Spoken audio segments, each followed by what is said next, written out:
Hello aspirants, welcome to AKSIS Academy Daily Current Affairs. So, నేను ఇచ్చినటువంటి క్వశ్చన్కి whoever praises his religion or blames other sect out of excessive devotion with the view of glorifying sect, ఇదంతా ఎక్కడి నుంచి వచ్చిందంటే Ashoka right. So ఈరోజు మనం చూడబోయేది పంచాయత్ అడ్వాన్స్మెంట్ ఇండెక్స్. దీని గురించి ప్రైమ్ మినిస్టర్ మోడీ గారు ఇటీవల కాలంలో చెప్పారు. సో అది న్యూస్లో వచ్చింది ఆబ్వియస్గా. సో మనందరికీ పంచాయతీరాజ్ గురించి స్పెషల్గా చెప్పాల్సిన అవసరం లేదు. 73వ రాజ్యాంగ సవరణ చట్టం తీసుకొచ్చి మనం పంచాయతీరాజ్ అనేటటువంటి దాన్ని ఇంట్రడ్యూస్ చేసాం. సో 3 టైర్ గవర్నమెంట్గా అప్పటి నుంచి భారతదేశం పనిచేస్తూ ఉంది. ఇది ఆర్టికల్ 40 అంటే directive principles of state policy, రాష్ట్ర ఆదేశక సూత్రాలని అంటాం, organisation of village panchayats. So దాన్ని ఇంప్లిమెంటేషన్లోకి తీసుకొస్తూ 73వ రాజ్యాంగ సవరణ 1991 ఆ ప్రాంతంలో మనం చేయడం జరిగింది. సో ఇందులోనే భాగంగా అన్ని రాష్ట్రాలు కూడా ఈ పంచాయతీరాజ్ అనేటటువంటి దాన్ని యాక్సెప్ట్ చేసాయి, ఎందుకంటే రాష్ట్ర పరిధుల్లోనే ఇవి వస్తాయి కాబట్టి. సో అప్పటి నుండి కూడా పంచాయతీరాజ్కి ఎలక్షన్స్ జరుగుతున్నాయి. ఈవెన్ పంచాయతీరాజ్లో మనం 1/3 ఆఫ్ ద ఉమెన్కి స్థానం కల్పించాము. బట్ పంచాయతీరాజ్కి చాలా సమస్యలు ఉన్నాయి. ముఖ్యంగా భారతదేశంలో పంచాయతీరాజ్ కొన్ని సమస్యలు డబ్బు, ఎందుకంటే పంచాయతీరాజ్ చేయాల్సినటువంటి అభివృద్ధి కార్యక్రమాలు చాలా ఉంటాయి, రోడ్లు వేయడం కానీ వాటర్ సప్లై కానీ ఇట్లాంటివి. కానీ రాష్ట్ర ప్రభుత్వాలు కేంద్ర ప్రభుత్వాల నుంచి డబ్బులు కోరుకుంటాయి తప్ప రాష్ట్ర ప్రభుత్వాలు స్థానిక ప్రభుత్వాలకు డబ్బులు ఇవ్వడానికి మాత్రం వాళ్ళకి మనసు రాదు. ఎప్పుడూ మీరు చూడండి, స్టాలిన్ గారు కానీ కేసీఆర్ గారు కానీ గతంలో ఇంకా ఇతర చీఫ్ మినిస్టర్స్ కానీ వీళ్ళందరూ కేంద్ర ప్రభుత్వం మీద చాలా రకాలైనటువంటి ఎలిగేషన్స్ చేసేవాళ్ళు. ఏంటంటే రాష్ట్ర ప్రభుత్వాలకి వాళ్ళ తాలూకా స్వయం ప్రతిపత్తిని ఇవ్వట్లేదు, రాష్ట్ర ప్రభుత్వాలు ఎక్కువగా ప్రజలకు చేరువలో ఉంటాయి, వాళ్ళకి డబ్బులు ఇవ్వకుండా ఎక్కువ కేంద్ర ప్రభుత్వమే డబ్బుల దగ్గర పెట్టుకుంటుంది, ఇట్లాంటివన్నీ చెప్తుంటాయి. అయితే మరి రాష్ట్ర ప్రభుత్వాల కన్నా కూడా స్థానిక ప్రభుత్వాలే కదా ప్రజలకు దగ్గరగా ఉండేది. మీరు చూడండి, మనం ఒక పంచాయతీలో ఉంటున్నాం అనుకోండి, మన ఇంట్లో వాటర్ రావట్లేదు, మీరు డైరెక్ట్గా చీఫ్ మినిస్టర్ దగ్గరకు పోతారా, మీ గ్రామ పంచాయతీ సర్పంచ్ దగ్గరకు పోతారా? సర్పంచ్ దగ్గరికి కదా పోయేది. మరి అప్పుడు గ్రామ పంచాయతీకి డబ్బులు ఇవ్వాలా ఇవ్వక్కర్లేదా? ఇవ్వరు. సో ఇలాంటి సమస్యలు మనకు చాలా ఉన్నాయి. ఇవన్నీ కూడా మనం ఇందులో చూద్దాం. ముఖ్యంగా నేషనల్ పంచాయతీరాజ్ డే అని ఉంటుంది 24 ఏప్రిల్. ఆ రోజున హైలైట్ చేస్తూ ఈ పంచాయత్ అడ్వాన్స్మెంట్ ఇండెక్స్ అనేటటువంటిది చాలా ఇంపార్టెంట్, ఇది చాలా ప్రాముఖ్యమైనది. 2047 కల్లా అభివృద్ధి చెందినటువంటి దేశంగా భారతదేశం వికసిత్ భారత్గా మారేందుకు ఇది చాలా ఉపయోగపడుతుంది అని పిఎం చెప్పారు. బేసికల్గా ఈ పంచాయత్ అడ్వాన్స్మెంట్ ఇండెక్స్ PAI ఏం చేస్తుంది అంటే, దాదాపుగా మన దేశంలో 2 లక్షల పైచీలకు పంచాయతీలు ఉన్నాయి. ఆ పంచాయతీరాజ్లన్నింటికి కూడా సస్టైనబుల్ డెవలప్మెంట్ గోల్స్, సుస్థిర అభివృద్ధి లక్ష్యాలను ఆధారంగా చేసుకొని ర్యాంకింగ్లు ఇస్తారు. సో ముఖ్యంగా పంచాయత్ అడ్వాన్స్మెంట్ ఇండెక్స్ అనేటటువంటిది ఏంటి? It is a composite index, అంటే చాలా రకాల పారామీటర్స్ ఉంటాయి ఇందులో. సో ఒక గ్రామ పంచాయత్ దేశంలో దాని యొక్క పనితీరు ఎట్లా ఉంది, ఆ గ్రామ పంచాయతీ ఎట్లా అభివృద్ధి చెందుతుంది అనేటటువంటి అంశం మీద ఇది ర్యాంకింగ్లు ఇస్తుంది. సో ఇందులో అభివృద్ధి పరమైనటువంటి అంశాలకు సంబంధించి మెజర్మెంట్స్ని తీసుకుంటారు, కొలమానాలను. ఇది సామాజిక ఆర్థిక ఇండికేటర్స్ ఏవైతే ఉన్నాయో పారామితులు, సో వాటిని అనుగుణంగా తీసుకొని ఇక్కడ డెవలప్మెంట్ని మెజర్ చేస్తారు. సో ఇందులో గ్రాస్ రూట్ లెవెల్లో, అంటే స్థానికంగా అభివృద్ధిలో ఎన్ని గ్యాప్స్ ఉన్నాయి, అంటే ఎంత ఇబ్బందికరమైనటువంటి పరిస్థితులు ఉన్నాయనేటటువంటి దాన్ని గుర్తిస్తూ ఉంటుంది. సో ఇక్కడ evidence based planning and decision making, అంటే సింపుల్గా చెప్పాలంటే ప్రణాళిక ఎట్లా ఉంది, అలాగే ఆ ప్రణాళికలను అమలు చేయడంలో ఎటువంటి నిర్ణయాలు తీసుకుంటున్నారు అనేటటువంటి అంశాలను కూడా ఇక్కడ చూస్తారు. ఇవి సస్టైనబుల్ డెవలప్మెంట్ గోల్స్, అంటే సుస్థిర అభివృద్ధి లక్ష్యాలు అనేటటువంటి వాటిని మనం ఏదో UN ఇలాంటి పెద్ద పెద్ద మాటల్లో మాట్లాడతాం, కానీ స్థానికంగా వీటిని కూడా అలైన్ చేసి గ్రామ పంచాయతీలు కూడా సుస్థిర అభివృద్ధి లక్ష్యాలను చేరుకోవడంలో ఎంతవరకు వాళ్ళ తాలూకా పాత్రను పోషిస్తున్నాయనే అంశాన్ని చూస్తారు. సో ఇది నేషనల్ ఇండికేటర్ ఫ్రేమ్వర్క్ అని ఉంటుంది, ministry of statistics and programme implementation వాళ్ళు తయారు చేశారు. సో దాన్ని ఆధారంగా చేసుకొని వచ్చింది. సో ఇక్కడ గవర్నెన్స్, పార్టిసిపేటరీ గవర్నెన్స్, అంటే ఒక ప్రజాస్వామ్యం అనేటటువంటిది వర్ధిల్లాలి అంటే కేవలం ఓటేసేస్తే సరిపోదు. ప్రజాస్వామ్యం అనేటటువంటిది వర్ధిల్లాలి అంటే ఎప్పుడు కూడా పరిపాలనలో స్థానికంగా ఉన్నటువంటి ప్రజలు భాగస్వాములు కావాలి. సో అందులో ఇది బాగా ఉపయోగపడుతుంది. సో ఖచ్చితంగా 2030 కల్లా సుస్థిర అభివృద్ధి లక్ష్యాలను చేరుకోవాలనేటటువంటి ఒక అంశం ఏదైతే ఉందో, సో దాన్ని మనము కమిటెడ్గా చేయడంలో ఇది మనకి సహకరిస్తుంది. సో బేసికల్గా లోకల్ గవర్నెన్స్, అంటే స్థానిక పరిపాలన అనేటటువంటిది ఎప్పుడైతే బాగుపడుతుందో అప్పుడే భారతదేశం అభివృద్ధి పదంలో నడుస్తుంది. ఎందుకంటే ఇప్పటికీ కూడా దాదాపుగా 70% వరకు ప్రజలు గ్రామీణ ప్రాంతాల్లోనే నివసిస్తున్నారు 2011 స్టాటిస్టిక్స్ని బట్టి. ఇప్పుడు బహుశా ఒక 65% ఉండొచ్చు. సో అయితే గ్రామీణ ప్రాంతాల్లోనే మనకి దాదాపుగా 100 కోట్ల జనాభా ఉంది. సో గ్రామీణ ప్రాంతాలకు సంబంధించి గ్రామ పంచాయతీలకి స్థానిక ప్రభుత్వాలకి అంటే పంచాయతీలు కాకుండా మనకు ఉన్నటువంటి మున్సిపాలిటీస్ ఇవన్నీ వీటికి ఇవ్వాల్సినటువంటి నిధులు కానీ అవి ఖర్చు చేసేటటువంటి ప్యాటర్న్ కానీ వాటి పనితీరు కానీ అవి ఇచ్చేటటువంటి ప్రజలకు ఇచ్చేటటువంటి అభివృద్ధి సదుపాయాలు కానీ మౌలిక సదుపాయాల కల్పన కానీ ఇవన్నీ సరిగ్గా లేకపోతే ప్రజలకు ఎట్లా వస్తుంది అభివృద్ధి? మన చక్కగా పొద్దునే వాటర్ వచ్చి మనం నడవడానికి అద్భుతంగా రోడ్లు ఉండి మనము ఏదైనా వర్షం ఇట్లాంటివి వస్తే ఇబ్బందులు కలగకుండా డ్రైనేజీలు పారుతూ గ్రామీణంగా ఉన్నటువంటి హాస్పిటల్స్ స్కూల్స్ ఇవన్నీ బాగుంటే ఇంకా అంతకన్నా అభివృద్ధి ఏముంది? ఎందుకు ప్రజలు వేరే ప్రాంతాలకు వలస వెళ్ళాల్సినటువంటి పరిస్థితులు వస్తాయి? రావు కదా. సో కాబట్టి లోకల్ గవర్నెన్స్ని స్ట్రెంథెన్ చేయాలా, పంచాయతీ లెవెల్లో అభివృద్ధి అనేటటువంటి తీసుకురావాలా. సో దీనికి సంబంధించి అసలు ఈ పంచాయత్ అడ్వాన్స్మెంట్ ఇండెక్స్ తాలూకా పర్పస్ ఏంటంటే ఇందాక చెప్పినట్టుగా local self government local sustainable development goals అంటే స్థానిక సుస్థిర అభివృద్ధి లక్ష్యాలను ఇది అంచనా వేస్తూ ఉంటుంది. అలాగే పంచాయతీలకి ఈ LSDG ఆధారంగా వాటి పనితీరును బట్టి ర్యాంకింగ్లు ఇస్తారు. సో ఇందాక చెప్పినట్టుగా ప్లానింగ్ డెవలప్మెంట్ని ప్రియారిటైజ్ చేయడము. సో దాంతోపాటుగా డెవలప్మెంట్ అంటే అభివృద్ధి అనేటటువంటిది ముందుకెళ్ళేటప్పుడు సో ఏ రకంగా మనం పంచాయతీలకు కూడా హెల్ప్ చేయాలి. ఇప్పుడు ఉదాహరణకి ఒక మంచి పంచాయతీ అద్భుతంగా డెవలప్ చేస్తుంది అనుకోండి, వాళ్ళకి కొంచెం ఇంకో ₹2 ఎక్కువ ఇవ్వాలా. ఓహో వాళ్ళు అభివృద్ధి చేస్తున్నారు కాబట్టి ₹2 ఎక్కువ ఇచ్చారని చెప్పి మిగతా పంచాయతీలు కూడా చూసి నేర్చుకుంటాయి. ఆ రకంగా ఈ డేటాని ఇన్సెంటివైజ్ చేయడానికి కానీ పంచాయతీరాజ్ ఇన్స్టిట్యూషన్స్ని అలాగే స్టేట్స్ ఇన్సెంటివైజేషన్ ఆఫ్ పంచాయత్స్ని కేంద్ర ప్రభుత్వం ఇవ్వడం కాదు రాష్ట్ర ప్రభుత్వాలు కూడా ఇవ్వాలి. సో దీన్ని తీసుకోవడం. సో దాంతోపాటుగా no interstate comparison but state can compare గ్రామ పంచాయత్స్ అంటే ఇది రాష్ట్రాలను ఏం కంపేర్ చేయదు, గ్రామ పంచాయతీలో ఎవరు బాగున్నారనేది చెప్తుంది, కానీ రాష్ట్రాలు వాళ్ళ పనితీరు ఎట్లా ఉన్నారు అనేదాన్ని మాత్రం వాళ్ళు కంపేర్ చేసుకోవాలి. సో ఆ రకంగా ఇది ఉపయోగపడుతుంది. అయితే ఇందులో చాలా ఇండికేటర్స్ ఉన్నాయి, 435 ఇండికేటర్స్ని ఆధారంగా చేసుకొని ఈ యొక్క మొత్తం పంచాయతీ అడ్వాన్స్మెంట్ ఇండెక్స్ని చూస్తూ ఉంటారు. దీనికి సంబంధించి కొన్ని అయితే నేను ఇక్కడ మీకు ఇచ్చాను. అంటే 9 థీమ్స్లో మనకి అన్ని ఇండికేటర్స్ వస్తాయి 400 పైచీలకు.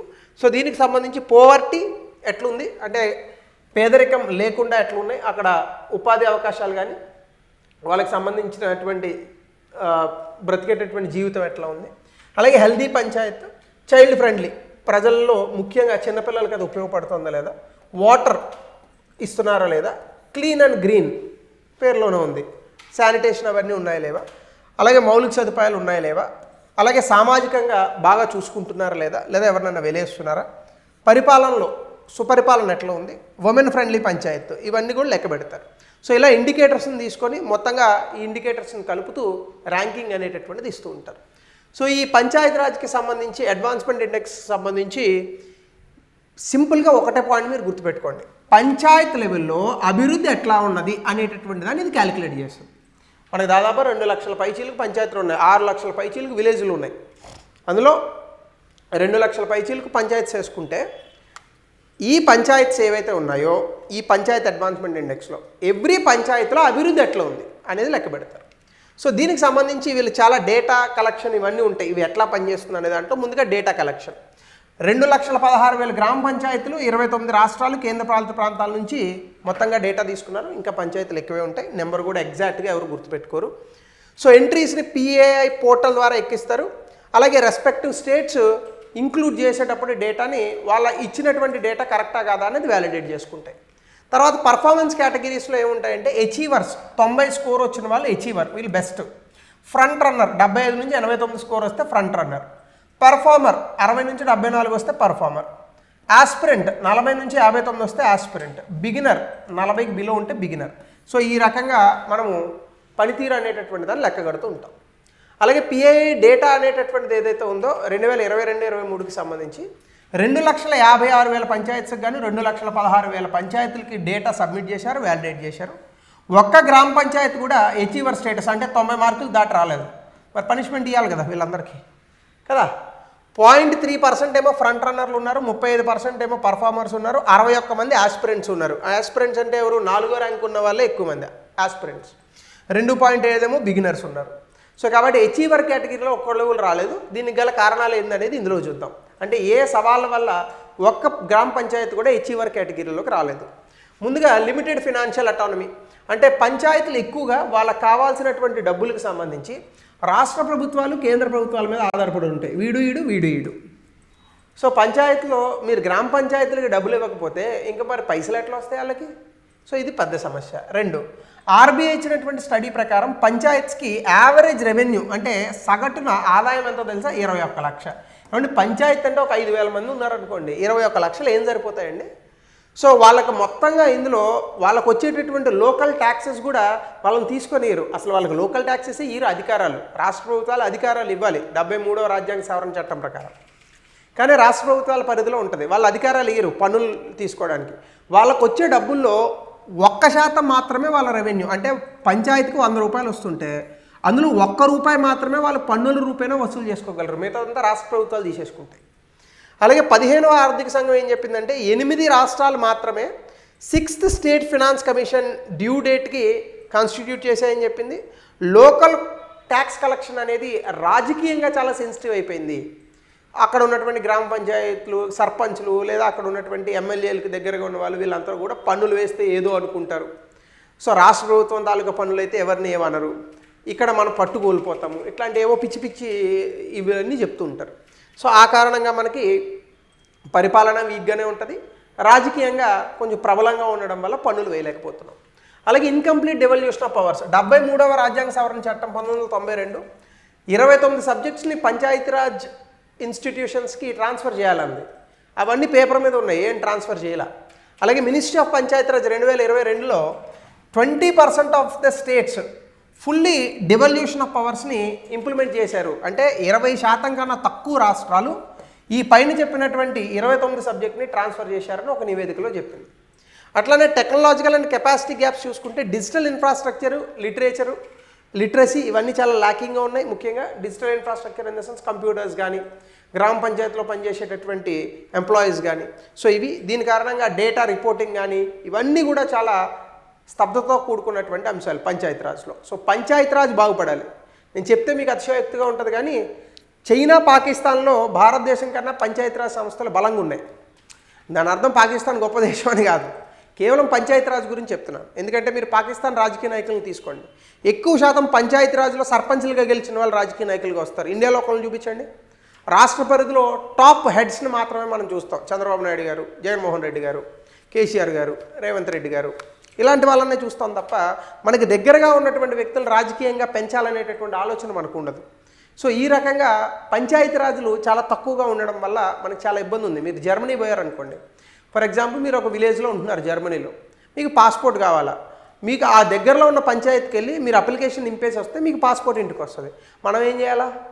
మనం ఎక్కడో మారుమూల ప్రాంతంలో ఉంటున్నాం అనుకోండి, ఒక విలేజ్లో, మనం రోజు వచ్చి హైదరాబాద్లో అప్లికేషన్ ఇచ్చి మళ్ళీ ఇంటికి పోయి మళ్ళీ నెల రోజుల తర్వాత వచ్చి దాన్ని వెరిఫికేషన్ చేయించుకొని మళ్ళీ పోలీస్ మన ఇంటికి వచ్చి తర్వాత మళ్ళీ పాస్పోర్ట్ ఇంటికి ఇది వస్తుంది. ఎందుకు రావాలి హైదరాబాద్కి? మన పంచాయతీలు లేవా? మరి అక్కడ ఇంటిగ్రేట్ చేయలేమా మనం? సో ఇట్లాంటివన్నీ చాలా సమస్యలు ఉన్నాయి. అట్లానే కంప్యూటర్ ఎక్విప్డ్ పంచాయత్స్ 12 రాష్ట్రాల్లో మాత్రమే 100% కంప్యూటర్స్ ఎక్విప్డ్ ఉన్నాయి. అరుణాచల్ ప్రదేశ్లో అయితే అసలు లేవు, 0. ఒడిశాలో అయితే 13%. ఇంటర్నెట్ యాక్సెస్ హర్యానా 0 అట. ఇది చాలా విచిత్రంగా అనిపించింది నాకు. అరుణాచల్ ప్రదేశ్ 1%. చాలా పంచాయత్స్కి అసలు ట్రైన్డ్ స్టాఫ్ టెక్నికల్ ఎక్స్పర్ట్స్ ఉండరు. సో టెక్నికల్ ఎక్స్పర్ట్స్ లేనిది ఇంకా డెవలప్మెంట్ ఏం జరుగుతుంది? నా తలకాయ. అలాగే ఇన్అడిక్వేట్ ఇన్ఫ్రాస్ట్రక్చర్ 7 రాష్ట్రాలు మరియు కేంద్రపాలిత ప్రాంతాలకు మాత్రమే అసలు పంచాయత్స్కి పక్క బిల్డింగ్లు ఉన్నాయి, మిగతావన్నీ కూడా పాకల్లో నడుస్తుంటాయి చెట్ల కింద. సో ఇలా ఉంటే మనకి ఎలా నడుస్తుంది? అలాగే అరుణాచల్ ప్రదేశ్లో 5% మాత్రమే పంచాయతీ ఆఫీసులు ఉన్నాయట. అఫ్కోర్స్ పోనీ అక్కడ మనకు ఉన్నటువంటి ఇబ్బందులను అనుకోవచ్చు. అలాగే 50% రిజర్వేషన్ ఉమెన్ ఇచ్చాం. కొన్ని రాష్ట్రాలు 30% ఇచ్చాయి, కొన్ని రాష్ట్రాలు 50% ఇచ్చాయి, లైక్ మధ్యప్రదేశ్, హర్యానా, త్రిపుర. బట్ ఇచ్చినప్పటికీ కూడా ఆ పర్టికులర్ ఉమెన్ నిండట్లేదు. అంటే ఎవరు అసలు ముందుకే రావట్లేదు రిప్రజెంటేషన్. అంటే 50% రిజర్వేషన్ కల్పిస్తే అయిపోదు, ఉమెన్ ఎంపవర్ చేయాలి కదా. మన వాళ్ళు అదే అంటుంటారు, పార్లమెంట్లో మేము రిజర్వేషన్ ఇచ్చాం ఉమెన్కి. అరే ఉమెన్ పొలిటీషియన్లు రావాలి కదా బయటికి, అది సమస్య. అలాగే ఉమెన్ దాదాపుగా ఎలక్టెడ్ పంచాయతీ రిప్రజెంటేటివ్స్లో 46% ఉన్నారు వీటికి సంబంధించి. అలాగే పార్టిసిపేషన్ వల్ల మనకి ప్రధాన్ పతి అని ఒకటి ఉంటుంది, ప్రాక్సీ రిప్రజెంటేషన్ అంటారు. అంటే నాకు చాలా తెలుసు ఇట్లాంటి వాళ్ళు, పేర్లు చెప్తే బాగుండదు. ఆవిడని నిలబెడతారు సర్పంచ్ కింద, వెనకాల వీళ్ళ ఆయన నడుపుతాడు. సో ఫోటోలు ఎట్లుంటాయంటే ఆవిడది వాళ్ళ ఆయనది పక్కన ఉంటాయి. చాలామందికి ఆవిడ ఒరిజినల్ సర్పంచ్ అని తెలియదు, అసలు ఈయన సర్పంచ్ అని అనుకుంటారు. దీన్ని ప్రాక్సీ రిప్రజెంటేషన్ అంటారు. నార్త్ ఇండియాలో అయితే ప్రధానపతి అని అంటారు. అలాగే ప్యాట్రియార్కియల్ నామ్స్ ఎక్కువగా మగవాళ్ళ తాలూకా ఆధిపత్యం కానీ, బ్యూరోక్రటిక్ నెగ్లిజెన్స్ కానీ, ఇంకా ఇట్లాంటి మన దిక్కుమాల రాష్ట్రాలు ఉన్నాయి కదా, యూపీ, బీహార్, హర్యానా, రాజస్థాన్, ఇట్లాంటి చోట్ల ఇంకా ఉంటూనే ఉన్నాయి. అలాగే ఇంటర్ డిపార్ట్మెంటల్ కోఆర్డినేషన్, చాలా డిపార్ట్మెంట్స్ ఉంటాయి ఆ విలేజ్లోనే, అసలు గ్రామ పంచాయతీకి అవేమీ తెలియదు. ఇలాంటి ప్లేసెస్ కూడా ఉన్నాయి. అలాగే డూప్లికేషన్ ఆఫ్ వర్క్, చేసిన పనే మళ్ళీ చేస్తుంటారు, ఉన్నటువంటి వనరుల్ని సరిగ్గా ఉపయోగించుకోరు. ఇవన్నీ కూడా మనకు ఉన్నటువంటి పంచాయతీరాజ్ తాలూకా సమస్యలు. వీటిని గట్టెక్కితే మాత్రమే మన స్థానికంగా ఉన్నటువంటి పంచాయతీరాజ్ని డెవలప్ చేసుకోగలం, ఆ రకంగా మనం బలోపేతం చేయగలం. సో వీటికి సంబంధించి లోకల్ సెల్ఫ్ గవర్నమెంట్కి గతంలో ఇచ్చినటువంటి ప్రశ్న, దీని తాలూకా ఆన్సర్ని కమెంట్ సెక్షన్లో తెలపండి. మీ అభిప్రాయం ప్రకారం భారతదేశంలో అధికార వికేంద్రీకరణ అట్టడుగు స్థాయి పాలనా దృశ్యాన్ని ఎంతవరకు మార్చివేసింది? 216లో రాయండి. It is a still relevant question. So ఇది ఈరోజు పంచాయత్ అడ్వాన్స్మెంట్ ఇండెక్స్ గురించి. మరో టాపిక్తో మనం రేపు కలుద్దాం.